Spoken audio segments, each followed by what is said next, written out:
Okay, let's see what can we see on our collective love reading.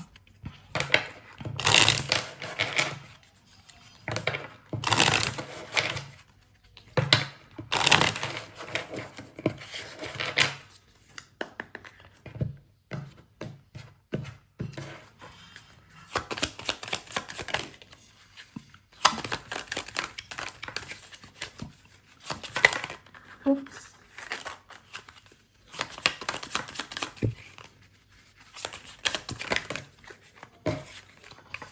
Parang magulo yung energy ngayon ah. Mga confused.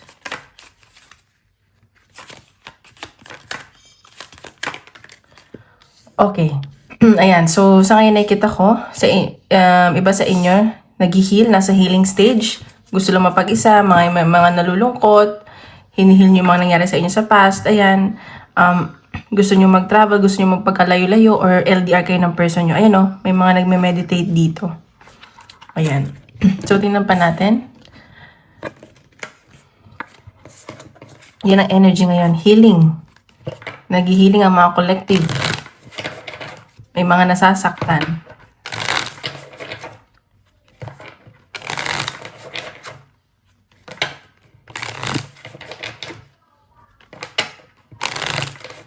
So, paalala lang, take what resonate and leave what doesn't. Hindi lahat ay makaka-resonate, okay?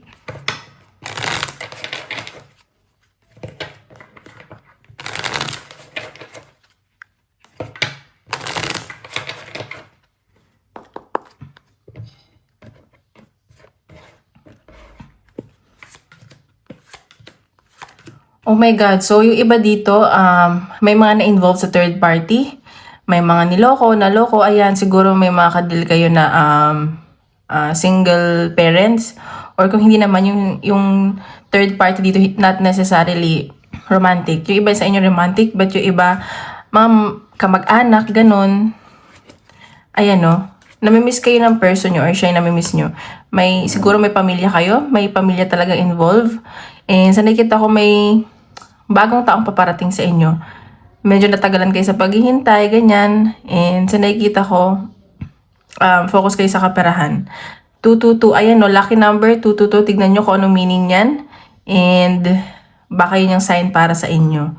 Ayan, may paparating naman daw para sa inyo. Hindi pa kayo nag-uusap neto or ano lang kayo, hindi kayo masyado nakikipag-usap. Ingat din kasi iba na-involve sa chismis, okay? So, tingnan pa natin. And guys, don't forget to hit like and subscribe para updated kayo sa mga videos na i-upload ko, okay? Tingnan pa natin energy ng collective love reading.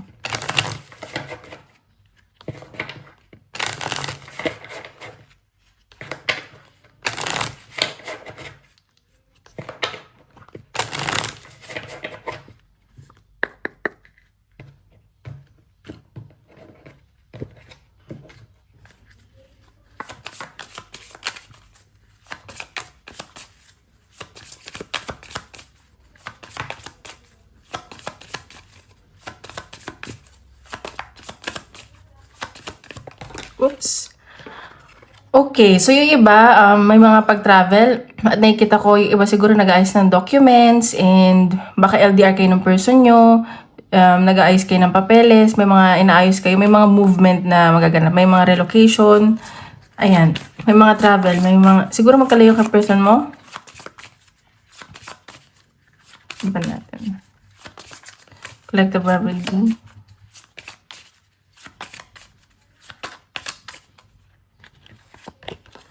Ayan, so meron talagang betrayal na nangyari dito.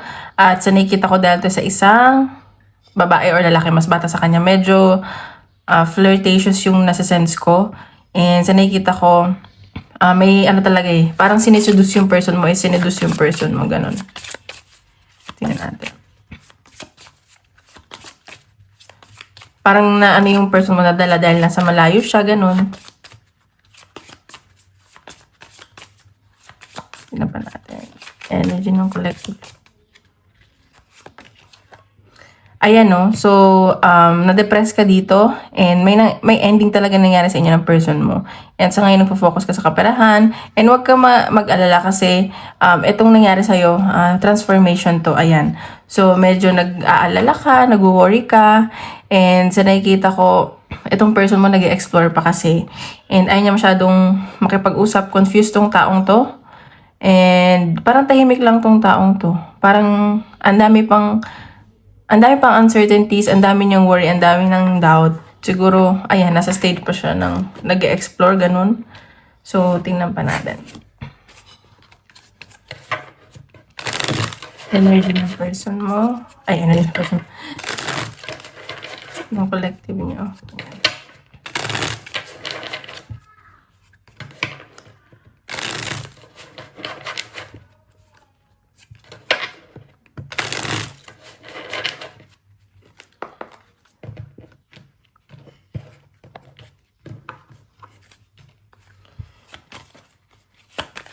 Energy ng collective. Oops. Ayan. So, nakikita ko, mahal nyo naman isa't isa. Mahal ka naman ng person mo. Sobrang strong yung affection nyo sa isa't isa. Ganun. And, alam mo, parang in love na in love talaga siya sa'yo. Ganun. At ikaw din naman ganun. Ayan. So, signs, love. Puro love. Mahal nyo talaga isa't isa. Siguro natukso tong person mo. Yan ang hirap eh. Dapat lumalayo talaga tayo sa temptation. Tingnan pa natin. Mahal ka nitong taong to. Humingi rin siya ng mga signs, ganun. Tingnan pa natin. Ayan, courage. So, nakikita ko itong person mo, ano siya, like, it will take time for him or her to reach out. And nag-iipon to ng lakas ng loob. Kasi parang weak tong taong to eh. Parang mahina ang loob, ganun. Naduduwag, natatakot, ayan. So, nafe-feel naman niya na safe siya sa'yo, na pinagkakatiwalaan ka niya, at nasasaktan din tong taong to. And ikaw to, siguro kayo, may ending talaga sa inyo. Ayan. Ayan, nagsisisi tong taong to. Bakit kayo naghiwalay, ganyan. Sobrang nasasaktan siya. And, namimiss niya yung pagiging safe niya sa tabi mo, ganun. Ano ba yan? Nasasad naman ako sa reading. Ano pa yung dapat mong malaman sa person mo?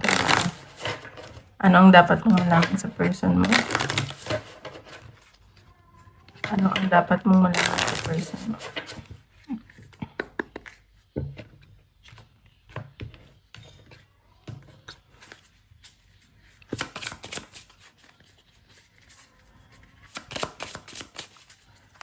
Ang dapat mong malaman sa person mo?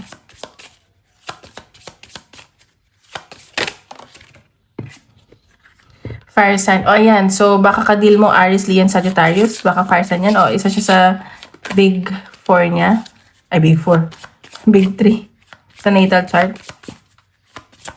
Or big 4 natin. Sama natin yung Venus sign.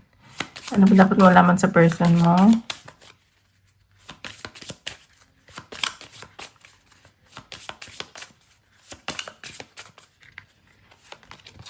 Honeymoon phase. Attending someone's wedding. So, sa nakikita ko, may mga ikakasal dito. O baka yun yung third party. Or baka nagsimula kayo sa, alam mo yung sweet-sweet, tapos, yun nga, may involved na third party, ganyan. Nakikita ko, parang masaya naman tong taong tong sa'yo, ganyan. Wala ba kayo kakasal ba to? Ito ba yung betrayal na nangyari? May kasal akong nasa-sense. Love spell. Okay. Sa nakikita ko, yung third party, parang napikot, ganun. And not necessarily gayuma. Though yung iba naman dito may totoo daw yung gayuma. Pero alam mo yung napikot, parang yun yung, parang wala siyang choice, ganyan, kailangan niyang gawin. And parang hindi naman niya gusto yung third party. Napilitan lang siya. Ayan. So, nakikita ko, may mga maglilipat dito, magre-relocate. So, sinasabi dito, siguro bigyan mo ng time.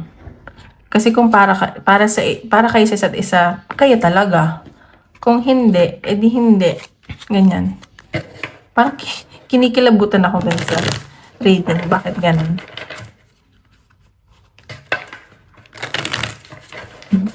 or feeling mo naloko ka ng taong to. Hindi naman necessarily like this person led you on, ganun. Yan natin. Pang dapat malaman mo sa person mo. Imagination. So, itong taong to, fina-fantasize ka nito eh. Ini-imagine ka, like, iniisip, paano kung kayo talaga, or paano pag nagsama kayo sa isang bahay. Sobrang pag-iisip itong taong to. Puro isip siya. Ang dami niya ini-imagine sa inyong dalawa. Ayan no. Or baka ito nga, gusto niya ikasal sa'yo.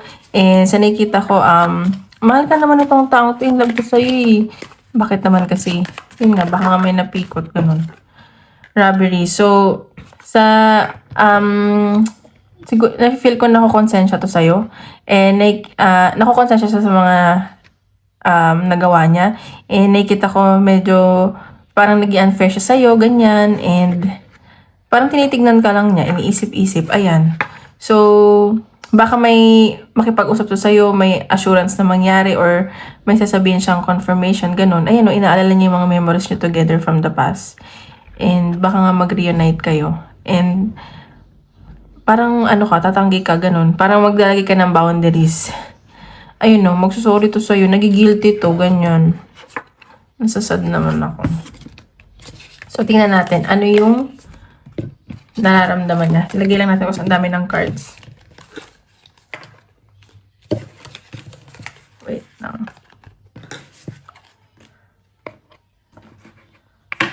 Anong nafe-feel ng person mo? Yan natin intention. Anong nafe-feel ng person mo? Intention?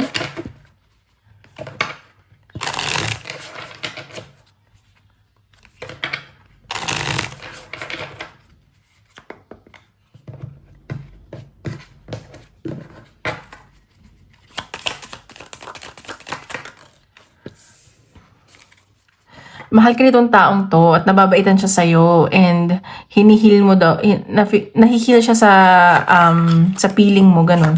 Sobrang lalim ng Tagalog sa feeling mo. Tingnan pa natin. Six of Pentacles. Okay, Temperance. Okay. So, sa nakikita ko dito, itong taong to, mahal ka talaga nito. And, nakikita ka niya as very nurturing, ganyan. And, sa nakikita ko, gusto niya ng stability sa'yo. And siguro ang love language nitong taong to is act of service. And yung nafe-feel niya sa'yo, gusto niya ibigay sa'yo lahat kasi parang bibigayan kayo. And nakikita ko nagiging patient siya dito. And parang nag-aantay lang, ganun. And may mga binabalanse siya eh. Ganun. Tignan natin. Ano pa nag-feel ng person ko sa'yo? Nag-feel ng person ko sa'yo? Knight of Swords. Ayan. So, Knight of Wands. Oof. Ayan. So, gusto niya kasi siya yung kumokontrol sa sitwasyon. Alam mo, yung gusto niya siya masusunod. And sa nakita ko, parang ginagamit niya din yung isip niya, hindi lang emotions. Ganon. And matalino tong taong to. And very passionate to sa'yo. Anong nafe-feel? At ayan o. So, nakikita ko, nahihirapan din doon sa connection nyo. Ayan. So, ang dami niya ka-responsibilities ngayon eh. Marami siyang ginagawa. And sa nakikita ko, ikaw yung gusto niya mapangasawa. Nakikita ka niya as someone na wife material, mother material. Ikaw yung na-imagine niya, if magkakapamilya kayo or anak siya, ikaw yung gusto niyang mapangasawa at maging nanin anak. Ayan o. Safe siya sa'yo. Mahal na mahal ka nitong taong to. 10 of Cups. So, may celebration ako nakikita. May involved talagang third party dito. Parang wala lang siyang choice. Bakit ganun? Ano ba? Man up. Yung mga ganun lalaki. So, tingnan natin. Ano ang possible outcome ng connection nyo? Possible outcome ng connection nyo. Possible outcome ng connection.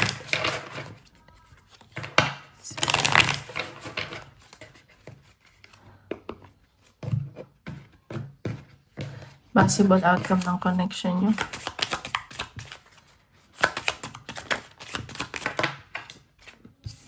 Ooh.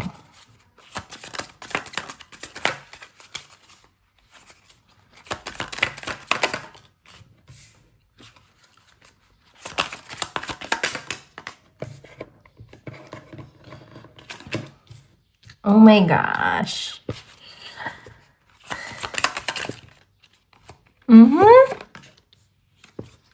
Kasi mag-acta ng connection niya.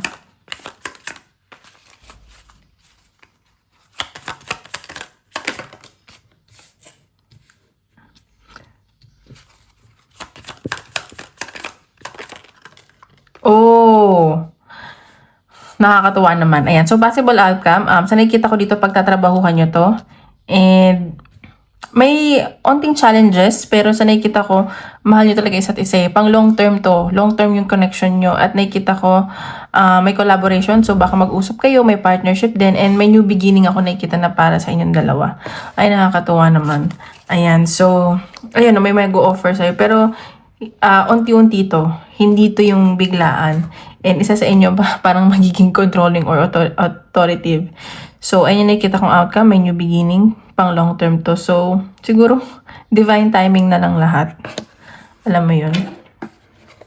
And kung kayo-kayo talaga, yung third party niya, parang di naman sila magtatagal nun. Or, alam mo nga, sabi nga nila, pag galing sa panloloko, wala yan. Yun natin. In love to sa'yo. In love kayo sa isa't isa. Mahal niyo yung isa't isa. Hindi natin possible message na sa'yo. Message sa'yo ng person. Ayun, may partnership po.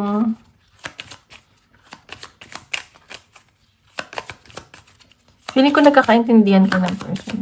Sa ngayon, parang wala lang siyang magawa. Ganon. May mga involved kasi. I replay our conversation over and over. Ayan, namimiss ka niya. Binabasa niya yung mga messages nyo or yung naalala niya yung mga pag-uusap ninyo. Yun yung iniisip-isip niya ngayon. Possible message kayo ng person mo ngayon. Message kayo ng person mo ngayon. I'm starting to understand our connection. So ngayon, naiintindihan niya na yung connection nyo. And sa nakikita ko, nare-realize niya na yung mga nagawa niya. And nare-realize niya na importante ka sa kanya or yung connection nyo, mahalaga talaga. Parang, ayun, mahal ka naman talaga niya. Natin message niya ng person. I will wait for a sign from you. Ayan, nag-aantay lang siya sa'yo. Nag-aantay siya ng sign. Pero kung ako sa babaeng lalaki, ito gagawa siya ng move. It's time for me to heal now. So, ayan, may mga nag-heal. Sabi ko nga, nag-heal kayo. Or itong person na to. Pero nakakatawa. May new beginning na ako nakikita para sa inyo. I-claim nyo na yan. Pang long term yan. Tingnan natin ang possible message sa'yo ng universe.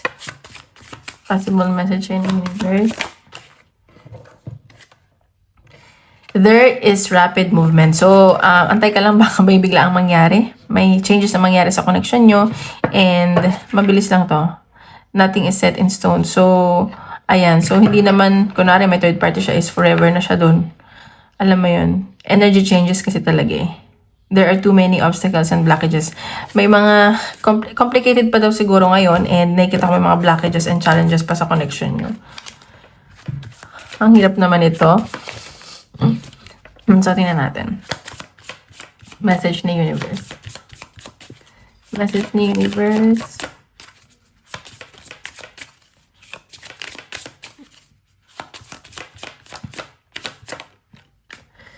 The timing wasn't right. Ayan, so hindi pa tamang oras para sa inyo. And darating din yan. Ayan, it's a remember to take care of yourself and prioritize your well-being. So ngayon, mag-focus ka lang daw muna sa sarili mo. Huwag mo na itong isipin. Mag-focus ka sa sarili mo, sa career mo, paano ka mag-improve mentally, emotionally, physically, lahat na. Ayun, yun lang naman yung secret eh. Mahalin mo muna yung sarili mo. Kung kayo, kung siya. Ayan, so tingnan pa natin advice ni universe para sa'yo. Huwag mo daw madaliin ng mga bagay-bagay. 3, let them go. So, ayan. So, i-let go mo daw muna to. Kung nahihirapan ka na, nasasaktan ka na, i-let go mo na. Ayan, you don't need someone else to fix you. Hindi mo siya kailangan. So, patunayan mo sa kanya, hindi mo siya kailangan. Ganun. So, tanong ka, tingnan natin kung anong sagot ng universe. Tanong ka anong sagot ng universe.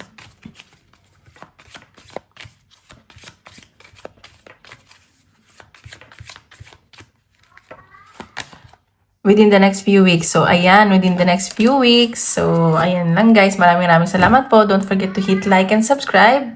Thank you very much.